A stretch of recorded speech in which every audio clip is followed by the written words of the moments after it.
الحمد للہ الذی کفا والصلاة والسلام علی عباده الذین اصطفى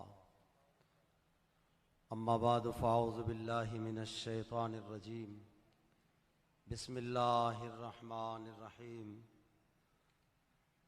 ومن الناس من يقول آمنا باللہ فإذا أوذي في الله جعل فتنة الناس كعذاب الله وَلَئِنْ جَاءَ نَصْرٌ مِّن رَّبِّكَ لَيَقُولُنَّ إِنَّا كُنَّا مَعَكُمْ أَوَلَيْسَ اللَّهُ بِأَعْلَمَ بِمَا فِي صُدُورِ الْعَالَمِينَ صدق اللہ مولانا العظیم وصدق رسولہ النبی الکریم الامین ونحن على ذلك لمن الشاہدین والشاکرین والمطمئنین والموقنین والحمد للہ رب العالمین ان اللہ وملائکتہ یصلون علی النبی یا ایھا الذین آمنوا صلوا علیہ وسلموا تسلیما۔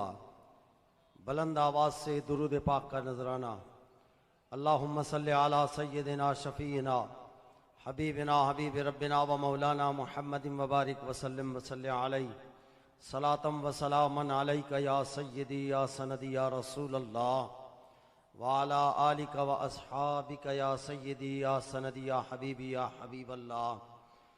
حمد و ثنا درود ختم الانبیاء لہ التحیۃ والثناء کے بعد انتہائی قابل القدر واجب الاحترام ذوی الاحتشام محترم ناظرین و سامعین کرام، خصوصاً اسٹیج پر جلوہ فگن مشائخ اہل سنت، علماء اہل سنت، اراکین مرکزی مجلس شورا تحریک لبیک پاکستان اور ضلع غربی کے امیر محترم سید کاشف علی شاہ صاحب اور ضلع غربی کے تمام تر ذمہ داران، کارکنان، محبین، متعلقین، آج کی محفل ہمارے بابا جان علیہ رحمت کی روح پرفتوح کو اور شہدائے ناموس رسالت کی بارگاہ میں ایصال ثواب کے لیے سجائی گئی ہے۔ یاد رکھیں، ہماری جو تحریک ہے یہ بابا جان کے اخلاص پر کھڑی ہے۔ اس تحریک کے ہر کارکن کے پائے ثبات میں تزلزل نہیں آ سکتا،